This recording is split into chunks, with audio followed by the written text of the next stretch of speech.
Luc chapitre 14, nous lisons à partir du verset 25. De grandes foules faisaient route avec Jésus. Il se retourna et leur dit, si quelqu'un vient à moi, et s'il ne hait pas son père, sa mère, sa femme, ses enfants, ses frères et ses sœurs, et même sa propre vie, il ne peut être mon disciple.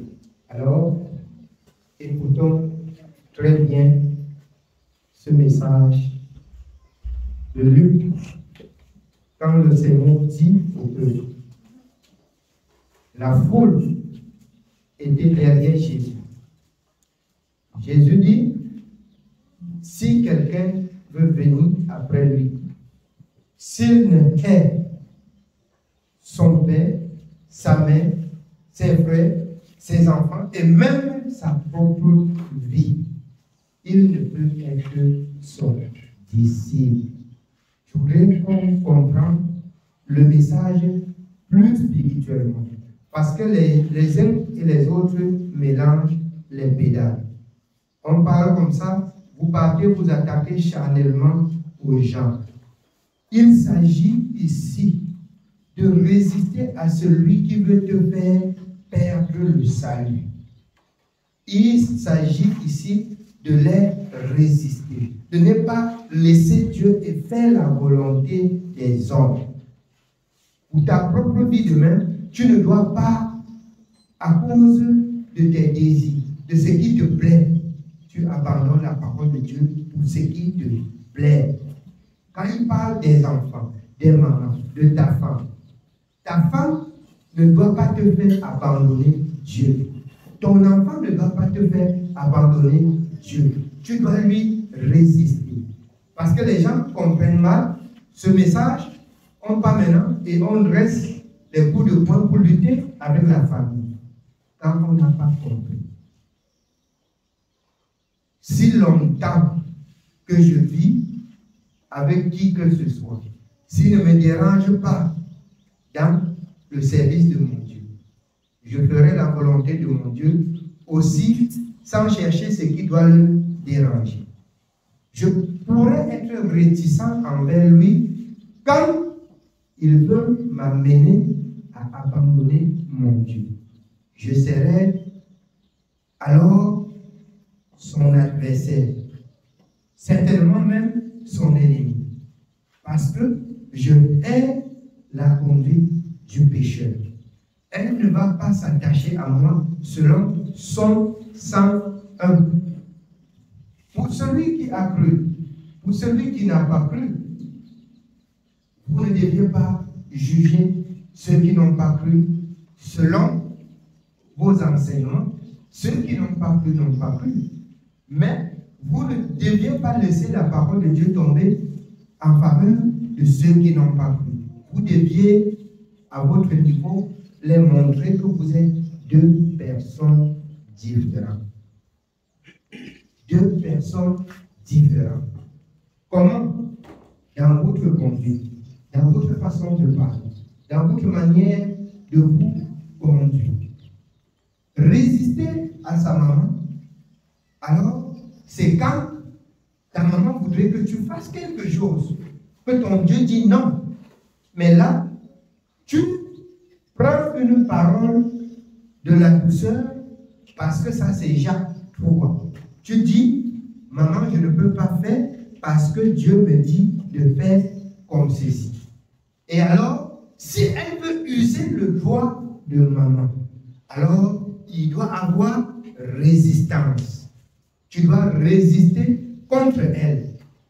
Parce que d'autres ont posé la question, d'autres ont dit, Dieu a dit honore ton père et ta mère. Comment?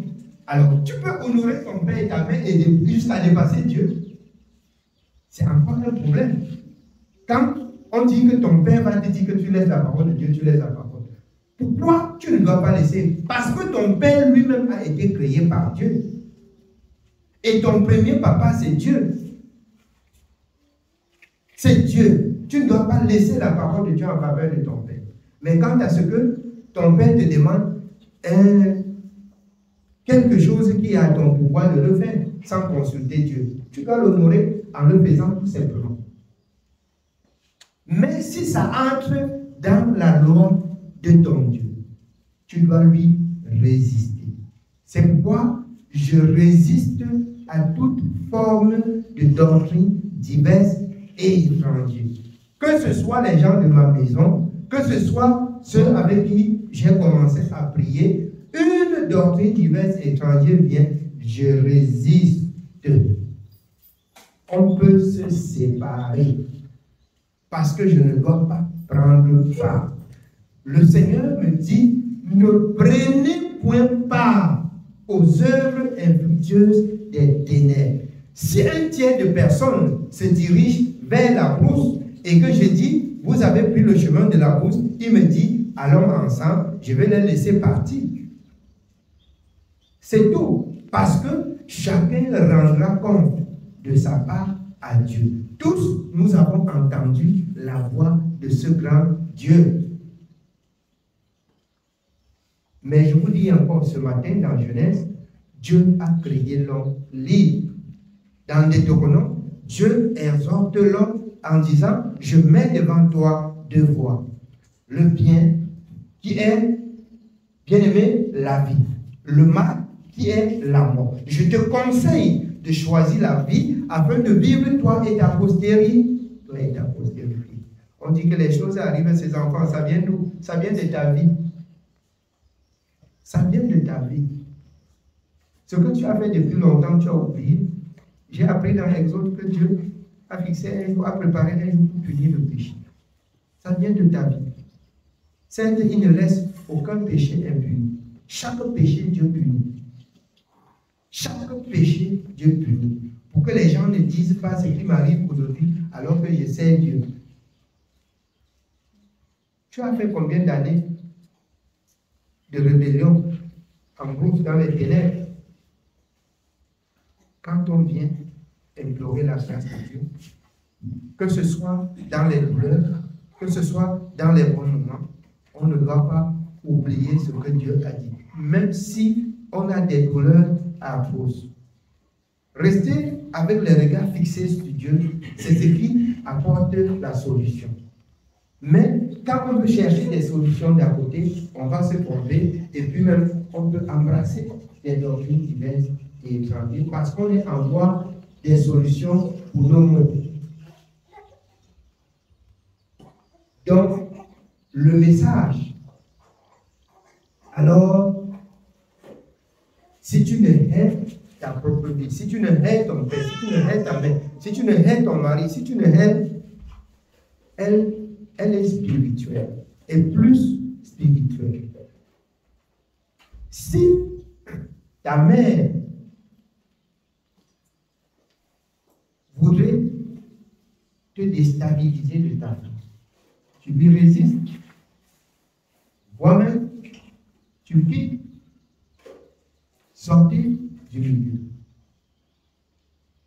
Dites la vérité, chacun à son prochain. Je voudrais mieux nous exhorter. Parce que, d'aucuns, quand il y a des présentations, des choses qui ne sont pas dignes dans la parole, plutôt que de rappeler à ceux qui le font ce que Dieu a dit, on s'irrite et on peut les avancer des mauvaises paroles. Qui est celui qui a reçu la connaissance? C'est nous qui avons reçu la connaissance. C'est nous qui avons appris que le service de Dieu, le message de l'Éternel est transmis dans la douceur. Par ceux qui recherchent la douceur. Vous deviez là maintenant faire connaître aux personnes qui vous dérangent ce que Dieu a dit. S'ils se rebellent à ce que Dieu a dit, vous pouvez tout simplement vous retirer. Et là, vous n'avez ni offensé l'homme, ni offensé Dieu. Vous êtes libre.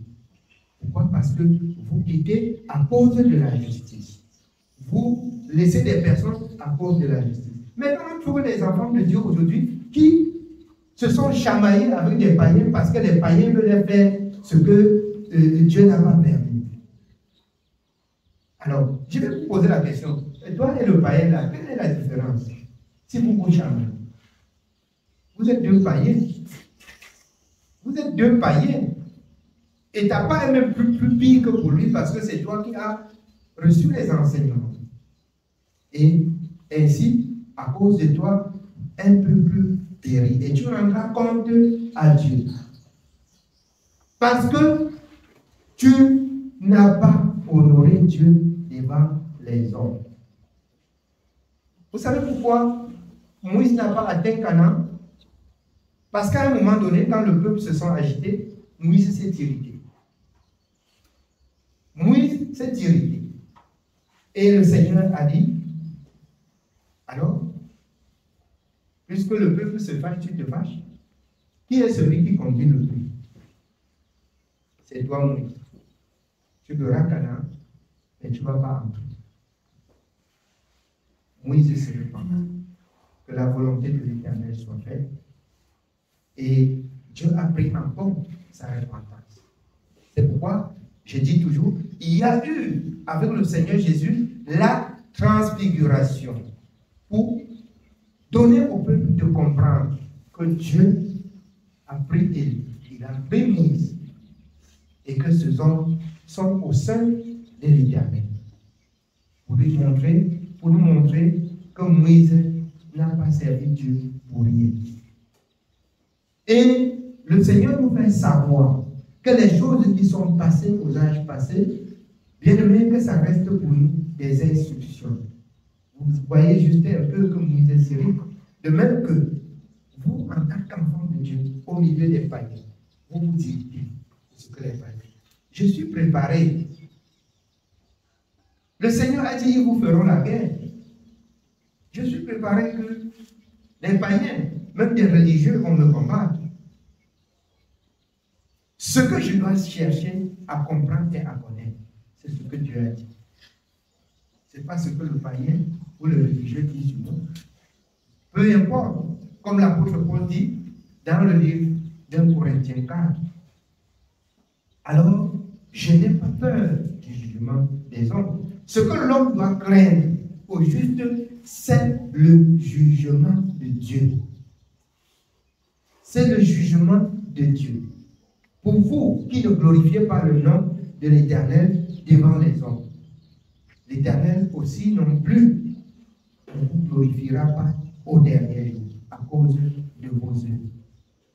Donc, sachez que le païen, le religieux, qui est dehors là, reste un piège pour nous. Il reste un piège pour nous.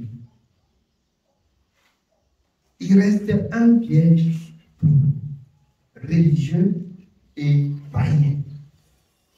Reste un piège pour le croyant. Il ne faut pas que le religieux ou le païen te fait déborder les limites assignées, comme a dit l'apôtre Paul dans le livre des Éphésiens. Il a donné des dimensions. Il nous a fait savoir dans Éphésiens, aucun impudicien, aucun ceci, aucun cela ne peut hériter. Lisez pour nous, avant de revenir, le livre de Éphésiens 5, je crois, à partir du verset 11.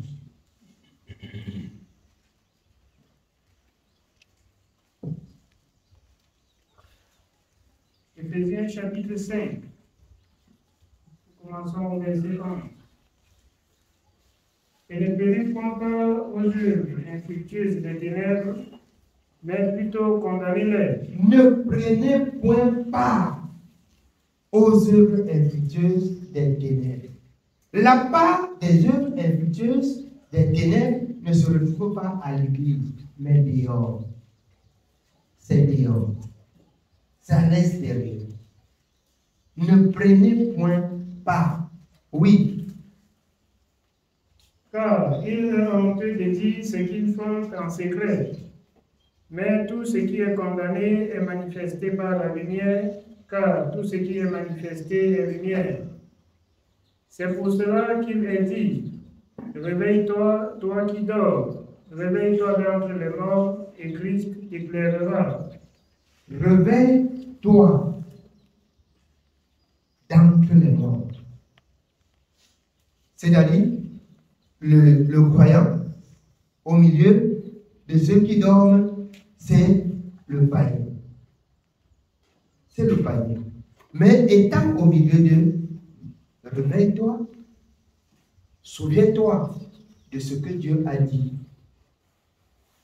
N'oublie pas ce que Dieu a dit. Oui. Prenez donc garde. Sur le verset 15. Prenez donc garde de vous conduire avec circonspection, non comme des insensés, mais comme des sages. Rachetez le temps, car les jours sont mauvais. C'est pourquoi ne soyez pas inconsidérés, mais comprenez quelle est la volonté du Seigneur. Ne vous enivrez pas de vin, c'est de la débauche. Comprenez quelle est la volonté du Seigneur. Tu peux revenir au verset 5. Verset 5, Éphésiens 5. Car sachez-le bien, aucun impudique ou impur ou cupide, c'est-à-dire idolâtre, n'a d'héritage dans le royaume de Christ et de Dieu. Amen. Alors, bien-aimés, que ça nous donne de comprendre plus profondément Dieu que nous servons, Dieu que nous disons ou confessons que nous aimons aussi tant. Le Seigneur Jésus l'a dit dans Jean 14, 15. Quelqu'un ne peut pas aimer Dieu sans garder la parole de Dieu. C'est faux. Quelqu'un ne peut pas aimer Dieu sans garder la parole de Dieu. Tu aimes Dieu sans garder la parole de Dieu, c'est que tu cherches quelque chose. Tu n'es pas en train de vouloir marcher avec Dieu. Tu cherches quelque chose. Et certainement, tu as compris que la chose se cache en Dieu. Tu cherches la chose là. Tu n'aimes pas Dieu. Mais si tu aimes Dieu, tu dois faire tout ce que Dieu a dit. Tu dois faire tout ce que Dieu a dit. Voilà pourquoi les autres parlent à l'église même 20 ans après Jean. Parce qu'ils ont espéré. On parle de la foi, ils disent j'ai la foi. On parle de ceci, ils disent j'ai. Jusqu'à la fin, ils ne trouvent pas ce qu'ils recherchaient. Et ils partent. Alors, je nous exhorte ce matin. La seule chose que Dieu a disposée pour les enfants de Dieu, ce qu'ils doivent chercher jusqu'à s'éterniser sur ça, c'est la vie éternelle. C'est la vie éternelle. Ce ne sont pas des choses en parallèle. C'est la vie éternelle. Derrière la vie éternelle se cachent des choses que tu ne connais pas. Derrière la vie éternelle se cache ta santé. Derrière la vie éternelle se cache ton pain quotidien. Mais on dirait que les gens exagèrent. Mais Dieu, qui a créé le ciel et la terre et ce qui renferme le monde, l'a dit dans le livre de Matthieu. Cherchons premièrement le royaume. Le royaume est vaste. Vous cherchez le royaume. Bien-aimé, il ne s'agit pas de se réveiller un matin et de toquer la porte de Dieu. On a ouvert, on est entré. Il s'agit ici de rencontrer Dieu, de prendre acte de toute ta mauvaise vie et aussi de prendre acte de la nouvelle vie que Dieu voudrait que tu mènes. Et tu mets devant toi, tu regardes la vie que tu as menée hier et la vie que Dieu exige que tu mènes aujourd'hui. Pour voir si, alors, tu as entièrement quitté la vie dont Dieu te demande de quitter, pour être entièrement dans ce que Dieu te demande de vivre. Si tu as fait la moitié, tu n'es pas encore propre. Si tu as fait, bien-aimé, même jusqu'à laisser une petite part, tu n'es pas encore prêt. Il faut, comme l'apôtre Paul l'a dit dans le livre des Corinthiens, Il faut que les choses anciennes soient entièrement passées. Et il faut que toute chose dans ta vie redevienne comme la nouvelle vie prescrite devant toi. Et là, tu peux espérer. Tu peux comprendre que tu es proche de ton Dieu et que tu peux dialoguer, tu peux parler et que ton Dieu t'écoute. Ça, c'est Ésaïe 59. La main de l'Éternel n'est pas courte pour sauver, ni son oreille dure pour entendre tes supplications. Mais il arrive que tu restes à l'état de ton péché et que tu réclames la justice de Dieu, que Dieu agit pour toi dans les ténèbres. Il serait très impossible d'avoir un résultat de ce que tu demandes. Il est difficile d'avoir le résultat. Ton résultat va être niant. Tu n'auras pas de résultat dans ce que tu demandes.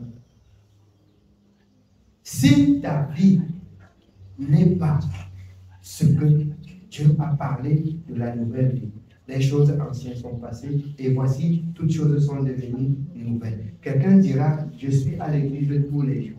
Mais tu peux vivre même à l'église, je te dis ce matin, et que tu n'as pas changé.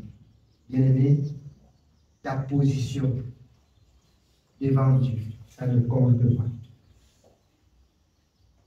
Dieu ne voudrait pas que les hommes fassent des vains sacrifices. Cessez de faire des sacrifices. Habiter à l'église est un sacrifice. Cessez de faire des sacrifices et obéissez à la parole de Dieu. Cessez de faire des sacrifices.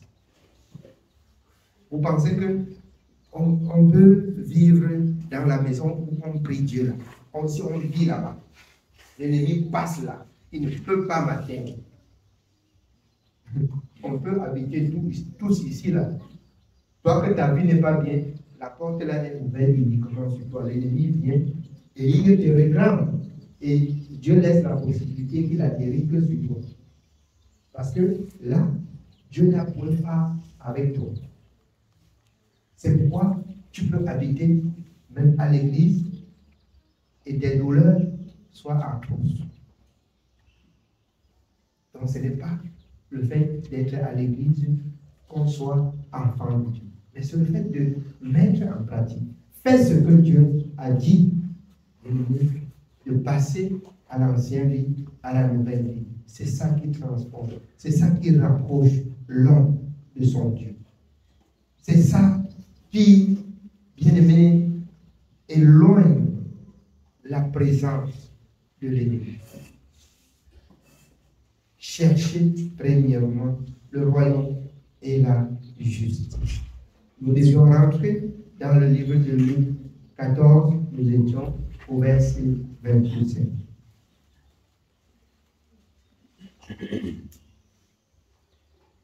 Luc chapitre 14. Nous continuons au verset 27. Et quiconque ne porte pas sa croix et ne me suit pas ne peut être mon disciple. Et je disais ce matin, quand le Seigneur dit, et quiconque ne porte pas sa croix et ne me suit pas ne peut pas être mon disciple. J'ai vu dans la religion, les gens fabriquaient des grosses croix et porter. Ils sont insensés. Et jusqu'aujourd'hui, les gens disent même que chemin de croix, ils font des bâtons, ils portent, ils marchent comme ça. Je voudrais rappeler à ceux-là de connaître et de comprendre quand ils lisent les Écritures. La croix sur laquelle on a crucifié Jésus, quand il freinait à la parole de Dieu appelle cet lieu le lieu des grands à Golgotha. Quand le bois, le bois était pesant. Et Jésus, on a exigé qu'il doit porter le bois sur lequel il devait être crucifié. Et alors, c'était difficile. Et alors, je veux faire savoir au peuple de Dieu ce matin, porter sa croix et suivre Dieu, c'est tout simplement les exigences et les persécutions qu'on peut endurer sur la voie du service. C'est ça, supporter et suivre Dieu. Ce n'est pas la croix que vous avez fabriquée pour mettre au cou ou pour mettre à la maison. Ça ne sert à rien. Ça ne sert à rien.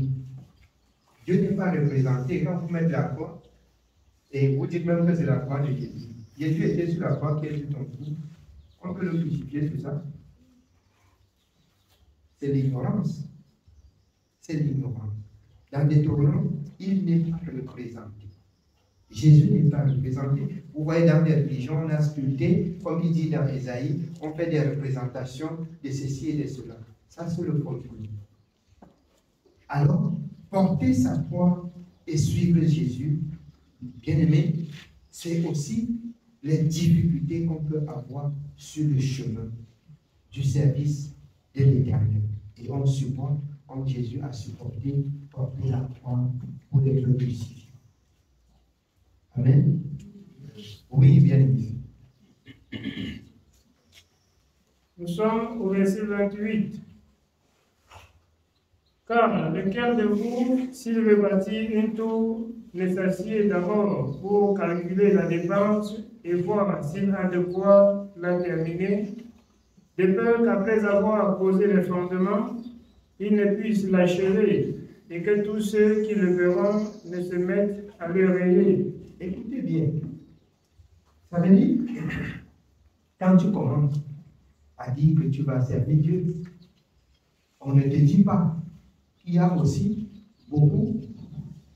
Soit toi-même, avant ton engagement, tu ne sais pas qu'on peut te persécuter, qu'on peut faire ceci, qu'on peut faire cela. Il y a plusieurs paraboles qui ramènent le peuple à comprendre ainsi. Alors, c'est que tu vas commencer à abandonner, les gens vont se moquer de toi. Tu as à un moment donné dit que tu es devenu chrétien. Maintenant, tu deviens que le disciple des marabouts. Qu'est-ce qui ne va pas? C'est la moquerie. Tu commences à dire que tu veux être chrétien. Après, on te voit chez les marabouts. Après, on te voit ici, on se voit là-bas. Il faut aussi mesurer. Pour travailler, quand on entre dans la maison de Dieu, tu n'entres pas le même jour, comme si tu tends la main, oui, Dieu a pris.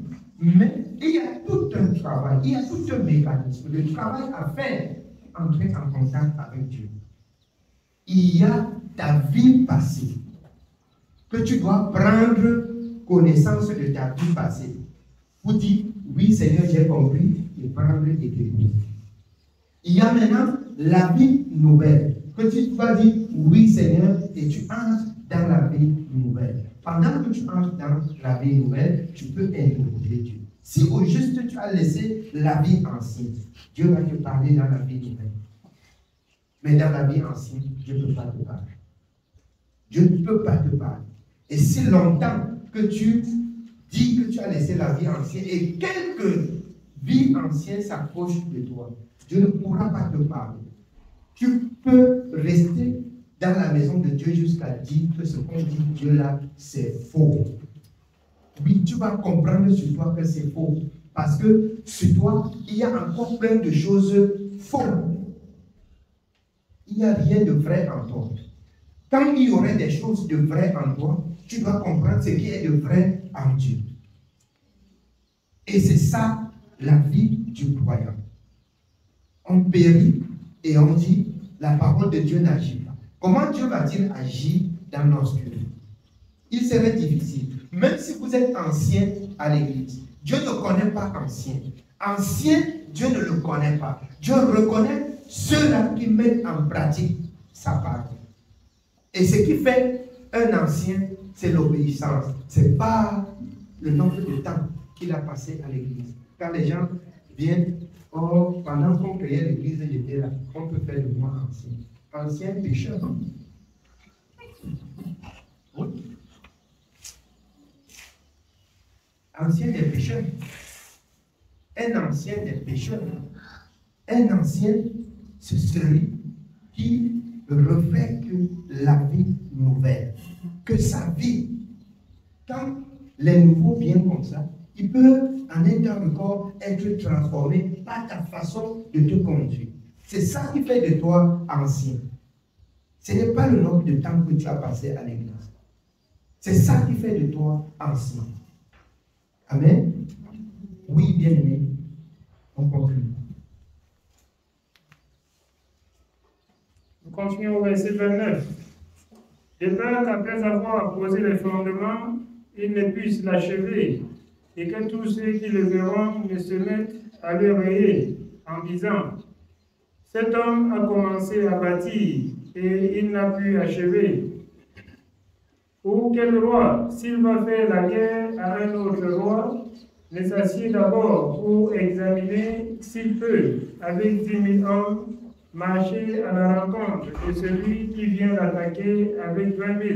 Alors, ici, il s'agit non seulement qu'on entend parler de Dieu et on s'engage, mais il faut comprendre le conseil de Dieu pour voir si on peut servir Dieu en honorant Dieu selon sa parole ou pas. Si tu trouves que tu as encore des avantages dans le monde, ne t'engage pas. Mais sache que ce que tu as entendu, tes avantages dans le monde peut aussi t'entraîner à la mort éternelle. C'est ce que nous devions savoir. C'est pourquoi le psalmiste Ecclésiaste par Salomon a dit, bien aimé, le jeune homme dans Ecclésiaste 12 peut se réjouir selon les penchants de son cœur. Il peut faire ce que son cœur lui demande. Mais qu'il sache une seule chose, que toutes ses voies seraient ramenées devant le Seigneur pour être jugées selon ce qu'il a fait. Donc, si le monde te plaît encore, tu peux faire le choix, aller dans le monde, te réjouir selon le monde, mais sache qu'il y a un temps pour le jugement de ce que tu fais. C'est tout. C'est pourquoi Dieu, jusqu'en ce jour, parle et convoque la terre à comprendre que l'humanité tout entière a régné Dieu. L'humanité tout entière a régné Dieu. Aujourd'hui, celui-ci commence à parler de Dieu. Après, il donne aussi sa part de forme qu'on va suivre, qu'on ne retrouve pas dans la parole. Certains approuvent, certains disent non. Je voudrais rappeler ce matin au peuple de Dieu. Pourquoi il y a eu l'Ancien Testament et le Nouveau Testament? Il y a eu l'Ancien Testament qui Dieu a dit. Alors, il prépare le peuple par une loi. Il soumet le peuple par une loi afin de voir à l'avenir ce qui doit être utile au peuple pour le salut éternel. Ce qui fait que dans Galates, quand l'apôtre Paul parle de la loi, qui ne pouvait amener l'homme à la perfection, et qui après quoi Jésus vient et cette loi n'a plus de puissance sur l'homme. La loi qui n'a plus de puissance sur l'homme, c'est cette loi-là que Jésus a dit. Ici, il a été dit, mais moi, je vous dis. Comme à Moïse, œil pour œil, dent pour dent. Mais Jésus dit, aimez vos ennemis. Priez pour ceux qui vous maltraitent. Faites du bien à ceux qui vous haïssent. Voici une loi qu'on ne peut pas s'éterniser là-dessus. Parce qu'il y a eu une petite modification par celui qui a créé la loi. Et c'est une chose que plusieurs, soi-disant hommes de Dieu, n'ont pas compris. Il vient et il applique la loi ancienne sur le peuple. Et là maintenant, le peuple est égal. Il faut savoir la différence entre la loi ancienne et la loi nouvelle.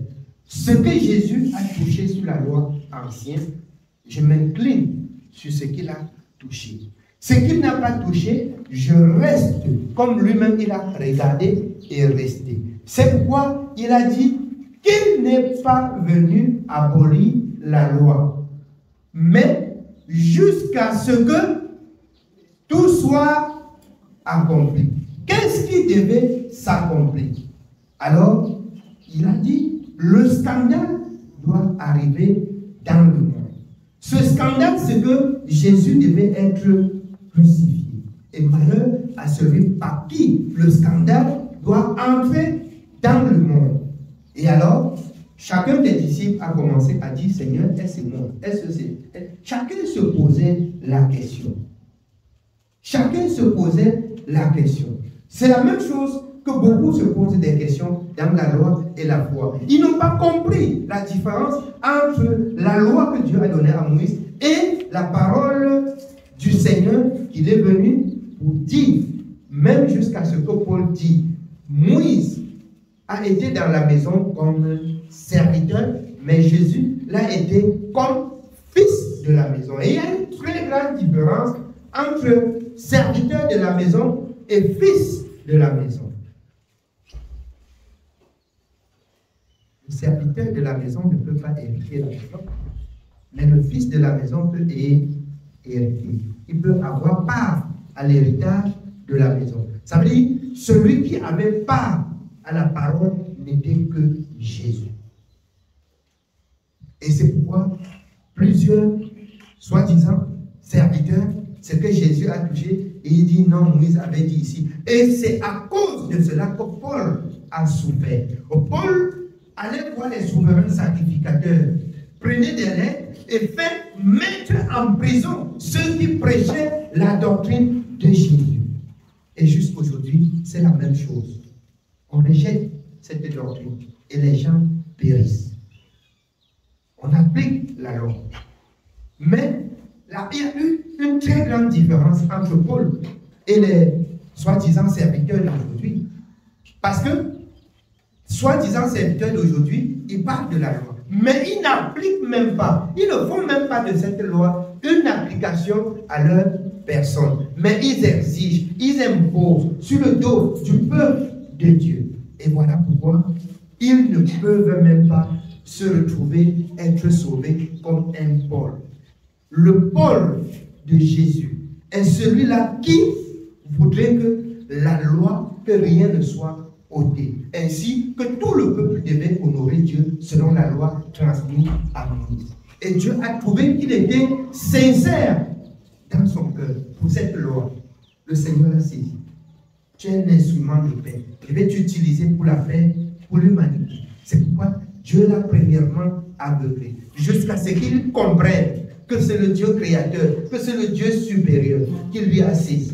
Après quoi, il a ôté les écailles de ses yeux et dit, maintenant tu peux me comprendre. Assois-toi et écoute-moi. C'est pourquoi dans Galates, il dit, ce fut après 14 années qu'il s'assoit et qu'il entend Dieu parler.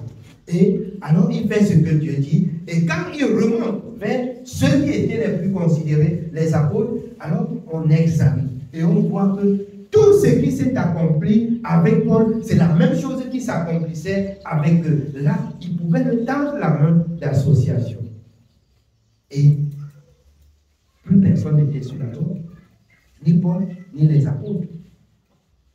Mais aujourd'hui, bien aimés, les soi-disant pasteurs, ils font tout pour plier, pour retenir, pour mettre une corde à la cour, au cou des enfants de Dieu, et qu'il devient ainsi, comme il a dit dans Colossiens, le front. Il les retient. Il leur retient. C'est pourquoi j'ai dit au peuple de Dieu, vous qui êtes là, et vous qui écoutez cette parole, si vous n'avez pas encore trouvé satisfaction à cette parole que je prêche, la porte est ouverte. Cherchez encore. Je vous en prie, cherchez. Parce que dans Acte 17, verset, le Seigneur a dit qu'il a fallu que l'homme le cherche en tâtonnant, bien qu'il ne soit l'homme de chacun. Si vous cherchez Dieu dans sa parole, je suis convaincu, si vous n'avez pas encore trouvé et que vous restez dans la parole, vous allez vous le trouver. Il va vous parler. Amen. C'est ce Dieu-là que Paul a servi. C'est ce Dieu-là que Paul a servi. Amen. Je vous exhorte, prenons Moïse dans Deutéronome 32, à partir du premier verset. Deutéronome chapitre 32, nous commençons au verset 1. Cieux, prêtez l'oreille, et je parlerai. Terre, écoute les paroles de ma bouche. Que mes instructions se répandent comme la pluie Que ma parole tombe comme la rosée, comme les ondées sur la verdure. Écoutez Dieu, que ces paroles tombent. Vous qui recevez en ce jour la parole de Dieu, donnez votre attention à la parole que vous écoutez. Parce que ce que vous avez déjà écouté, bien-aimé, reste pour vous devant Dieu un jugement si vous ne vous conformez pas à ce que Dieu vous demande. Ça reste un jugement. C'est pourquoi chaque personne écoutant la parole de Dieu, qu'il prête l'oreille, qu'il ne dorme pas. Parce que un peu d'assoupissement, un peu de sommeil, la pauvreté spirituelle te surprend. Amen. Oui, bien.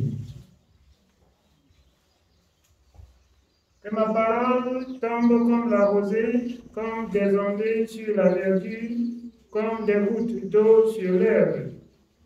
Car je proclamerai le nom de l'Éternel. Rendez gloire à notre Dieu. Il est le rocher, ses œuvres sont parfaites, car toutes ses voies sont justes. Écoutez Moïse, ses œuvres sont parfaites, toutes ses voies sont justes. Alors, lamentation, Jérémie dit, pourquoi donc le peuple se plaint? Si ses œuvres sont justes, pourquoi donc le peuple se plaint? Chacun doit se plaindre de ses péchés. Si sa parole ne s'est pas accomplie à ton niveau, sache que ton péché se lève jusqu'à lui. Pourquoi? Il dit que toute sa parole est juste. Et le peuple aussi, à son tour, dans lamentation, se plaint. Et alors, le prophète Jérémie dit que chacun se plaint de ses propres péchés. Et Moïse, à son tour, toute sa parole est juste. Toute sa parole est juste. Nous comprenons que c'est nous qui sommes injustes. En quelque sorte, Dieu est fidèle, Dieu est juste dans tout ce qu'il a dit. Et sa parole, elle doit s'accomplir. Pour celui qui a obéi, comme pour celui qui n'a pas obéi. Elle s'accomplira pour certains, alors en bénédiction. Elle s'accomplira pour certains en malédiction. Selon la voix que chaque personne ayant entendu la voix a compris. Soit bien, soit mal. Elle ne reste pas sans s'accomplir. Elle doit s'accomplir. Que ce soit en bénédiction, que ce soit en malédiction, elle doit s'accomplir. C'est pour cela que l'homme vivant doit se plaindre uniquement de son propre péché. Ne te plains pas que je suis arrivé, que le frère Bertrand a fermé la porte. C'est que Dieu l'a utilisé pour fermer la porte. C'est que Dieu l'a utilisé pour fermer la porte.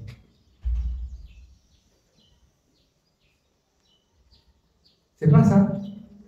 Mais tu dois laisser la personne du frère Bertrand pour voir la personne de Dieu qui parle et qui agit en tous. Vous avez vu avec Daniel à Babylone lorsque tout le monde l'accuse et chaque personne était certaine que nous l'avons livré aujourd'hui au lion. C'est pas ça. Qu'est-ce que Dieu a fait? Il a fermé la des lions. Ça veut dire toutes ces voies sont justes. Dieu, qui est Dieu?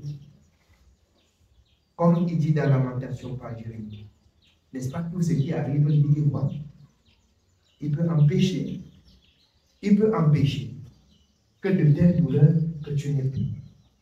Que de tels manquements que tu n'aies plus. Il peut, selon ce que tu fais aussi de sa parole, c'est par rapport à sa parole.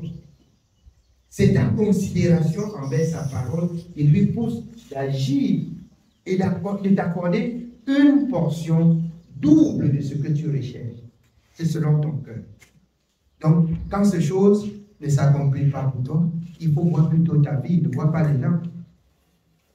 Il Il faut plus voir les gens. Amen. Oui, bien. Nous continuons au verset 4. Il est le rocher. Ses œuvres sont parfaites, car toutes ses voies sont justes. Toutes ses voies sont justes. Toutes ses voies sont... Nous avons vu dans le livre de Proverbes qu'il est dit qu'il a tout fait bon, même le méchant pour le jour. Mais toutes ses voies sont justes. Le méchant est là à son service. Non pas qu'il l'utilise, il se retire, le méchant prend place. Parce que là où il s'assoit, le méchant ne peut pas s'asseoir. Mais là où il quitte le méchant, regarde pourquoi il était assis là-bas. C'est pas ça. Quand il quitte, je vous dis en toute vérité, c'est ce qui est de la parole de Dieu. Si la parole de Dieu quitte cette maison, le méchant va regarder pourquoi longtemps Dieu a habité cette maison. Il va regarder pourquoi Dieu a habité cette maison depuis longtemps. Et c'est ça, en fait, qui caractérise les enfants de Dieu. On se plaint sans raison. On se heurte peu contre peu. On va de péché en péché. Qu'est-ce qu'on peut bien attendre de Dieu? Rien du tout. Rien et rien du tout. Rien du tout. Après, on va se lever, on va comprendre qu'il y a un serviteur de Dieu qui est quitté du Ghana, il est quitté du Nigeria, il est venu et il va être au stade, au Mispo, il va être, et il a l'onction pour faire quoi? Pour ôter le péché? Aucun nom pour pardonner le péché. Il a l'onction du miracle magique. Ce n'est pas l'onction pour le service de Dieu. Ceux qui partent chercher le pouvoir du miracle font le miracle, mais ils ne peuvent pas pardonner le péché. C'est impossible. Ils ne peuvent pas pardonner le péché. Vous pouvez recevoir le miracle dans vos vies, mais vos péchés témoignent contre vous. Vous vivez le miracle et vous mourrez, vous partez en enfer. Donc recherchez plutôt le pardon de vos péchés. Recherchez le pardon de vos péchés avec Dieu.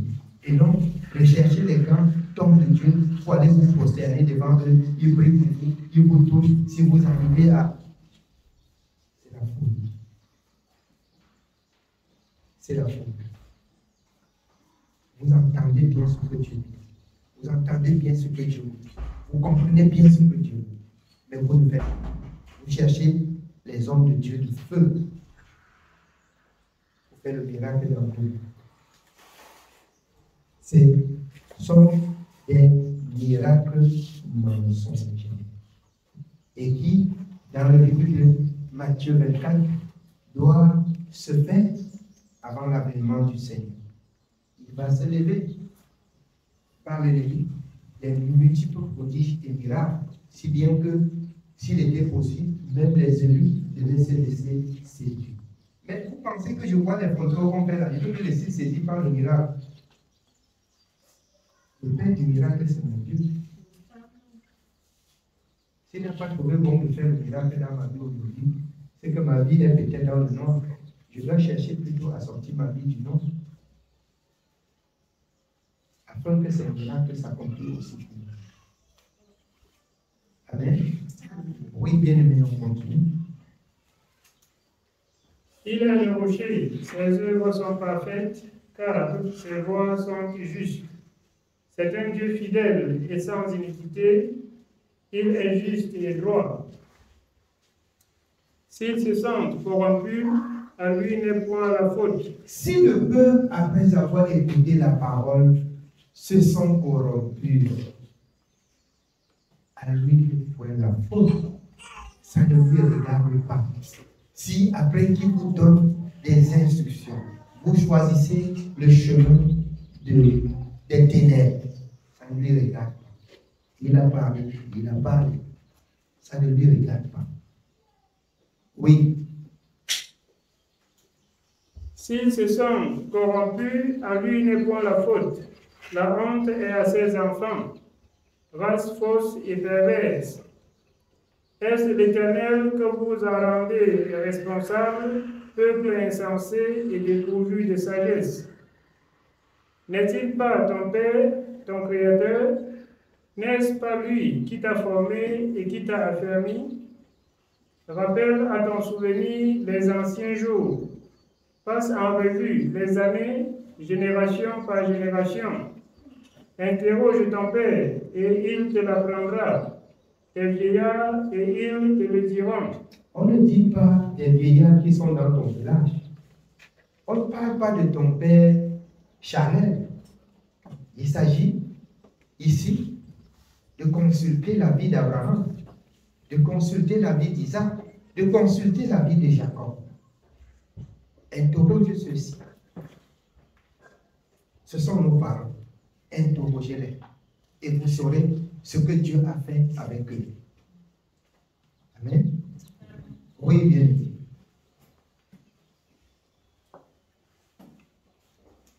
Nous continuons au verset 8.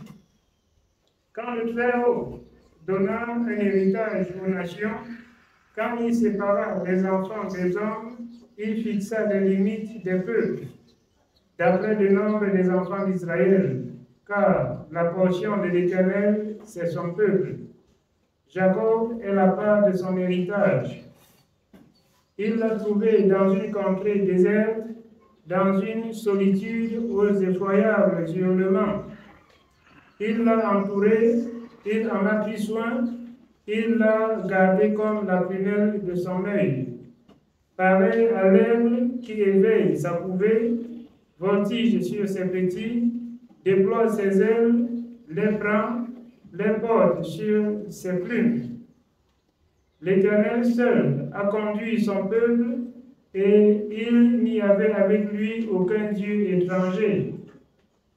Il l'a fait monter sur les hauteurs du pays, et Israël a mangé les fruits des champs. Il lui a fait sucer le miel du rocher, l'huile qui sort du rocher le plus dur, la crème des vaches et le lait des brebis, avec la graisse des agneaux, des béliers de Bazan et des boucs, avec la fleur du froment. Et tu as bu le sang du raisin, le vin.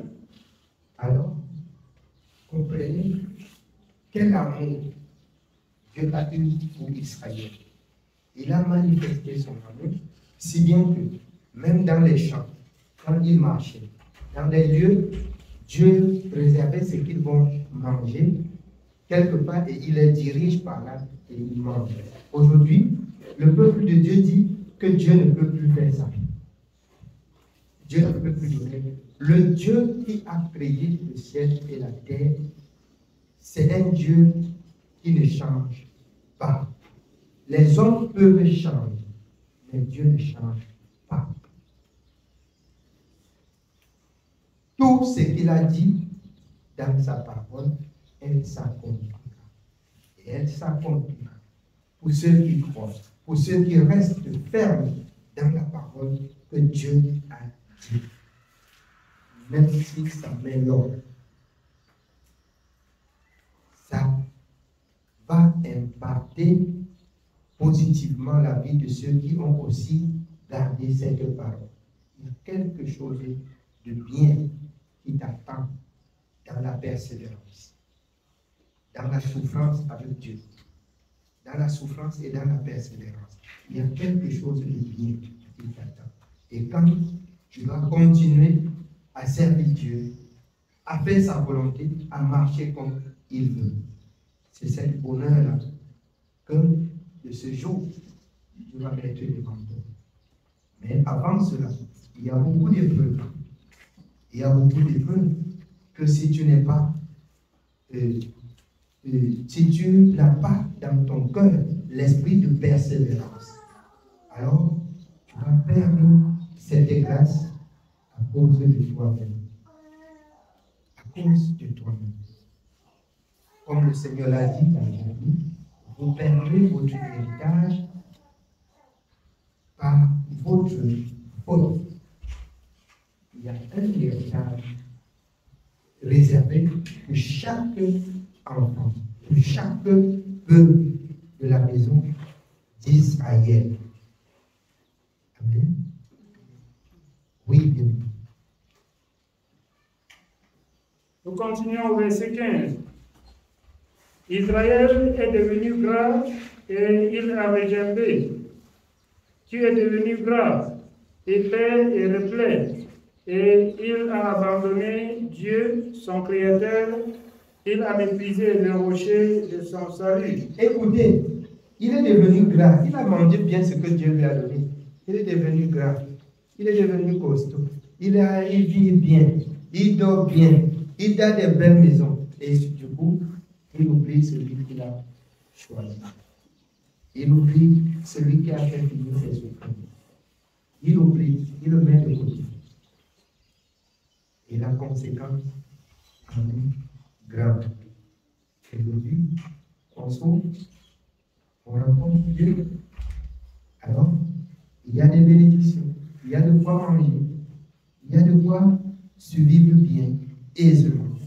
Et on oublie, on oublie l'heure, on oublie même qu'il faut prier. On a tellement à manger, on est tellement en santé. Alors, Dieu reste pour ceux qui souffrent.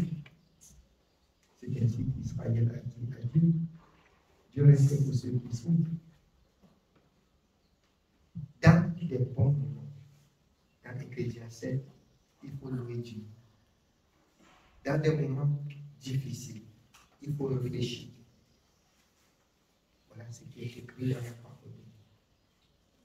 Dans des bons moments, on loue Dieu. Dans des moments difficiles, on réfléchit. La réflexion t'amène à la source de ton malheur. Pour que tu fasses la réparation avec ton Dieu. Pour reprendre la paix avec ton Dieu. Amen. Amen. Oui, bien. Continuons au verset 16. Ils ont excité sa jalousie par des dieux étrangers. Ils l'ont irrité par des abominations. Ils ont sacrifié à des idoles qui ne sont pas Dieu, à des dieux qu'ils ne connaissaient point, nouveaux venus depuis peu et que vos pères n'avaient pas craint. Tu as abandonné le rocher qui t'a fait naître et tu as oublié le Dieu qui t'a engendré. L'Éternel l'a vu et il a été irrité, indigné contre ses fils et ses filles. Il a dit, je leur cacherai ma face, je verrai quelle sera leur fin. Alors, si Dieu cache sa face, tu pries que tu pries qui? Tu loues que tu loues qui? Tu demandes que tu demandes à qui? C'est là le problème. Il faudrait que chaque enfant de Dieu soit en accord avec son Dieu pour prier son Dieu, pour louer son Dieu. Afin que les fruits de la louange soient. Or, il dit aussi dans son 33, la louange est sied aux hommes. C'est ça en fait, avec le Seigneur. Tu loues même jusqu'à la tête tremble, sans être ce que Dieu dit. Bien aimé, c'est en toi que tu loues. Il serait mieux pour toi d'être en train de chercher le rapprochement entre toi et ton Dieu. Amen. Oui, bien. Au verset 20, nous continuons. Il a dit, je leur cacherai ma face, je verrai quelle sera leur fin. Car c'est une race perverse, ce sont des enfants infidèles. Ils ont excité ma jalousie par ce qui n'est point Dieu. Ils m'ont irrité par leurs vaines idoles. Et moi, j'exciterai leur jalousie par ce qui n'est point un peuple. Je les irriterai par une nation insensée. Car le feu de ma jalousie s'est allumé, et il brûlera jusqu'au fond du séjour des morts. Il dévorera la terre et ses produits. Il embrasera les fondements des montagnes. J'accumulerai sur eux les maux. J'épuiserai mes traits contre eux.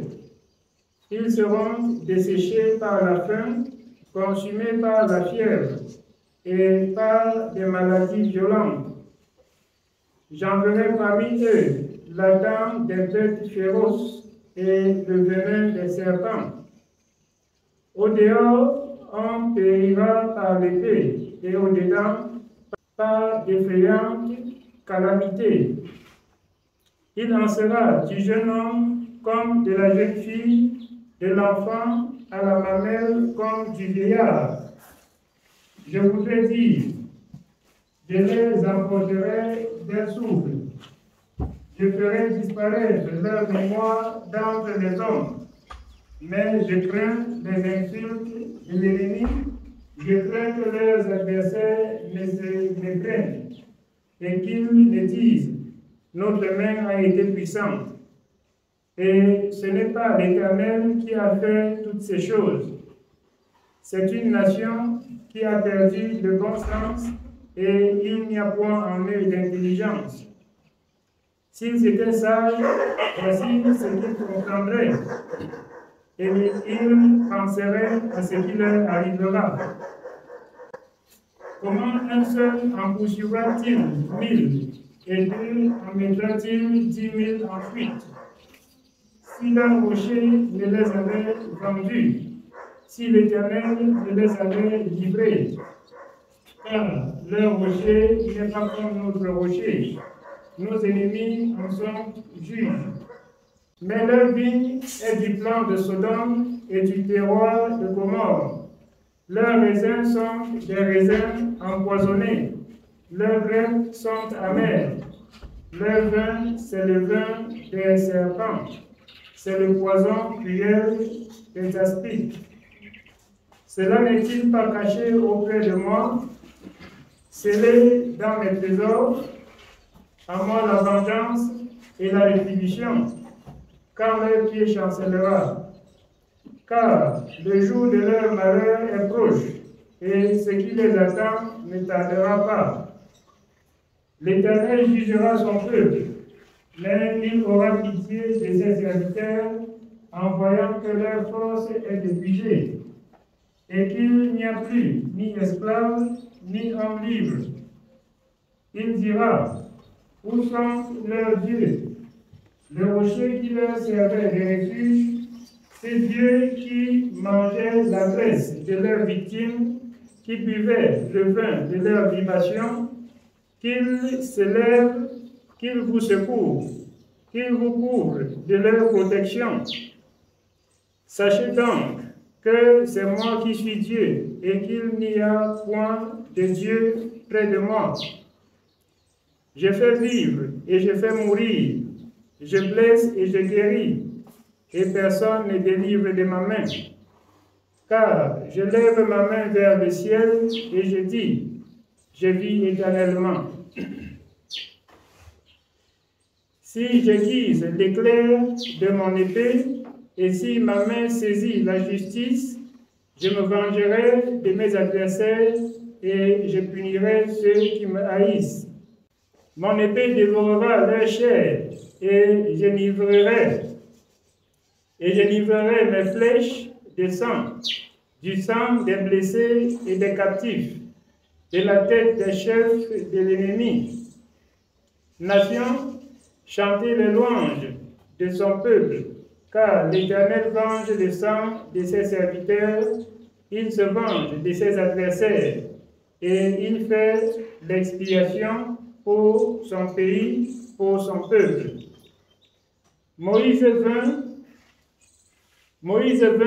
prononça toutes les paroles de ce cantique en présence du peuple. Josué, fils de Nun, était avec lui. Lorsque Moïse eut achevé de prononcer toutes ces paroles devant tout Israël, il leur dit, « Prenez à cœur toutes ces paroles que je vous conjure aujourd'hui de recommander à vos enfants afin qu'ils observent et mettent en pratique toutes les paroles de cette loi. Car ce n'est pas une chose sans importance pour vous, c'est votre vie et c'est par là que vous prolongerez vos jours dans le pays dont vous aurez la possession après avoir passé le Jourdain.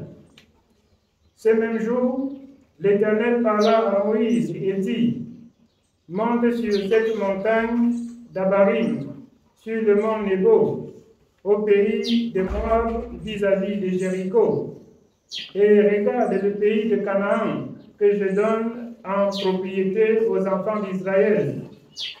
Tu mourras sur la montagne où tu vas monter, et tu seras recueilli auprès de ton peuple, comme Aaron, ton frère, est mort sur la montagne de Hor, et a été recueilli auprès de son peuple. Parce que vous avez péché contre moi au milieu des enfants d'Israël, près des eaux de Mériba, à Kadès, dans le désert de Tin, et que vous ne m'avez point sanctifié au milieu des enfants d'Israël. Tu verras le pays devant toi, mais tu n'entreras point dans le pays que je donne aux enfants d'Israël. Amen. Amen.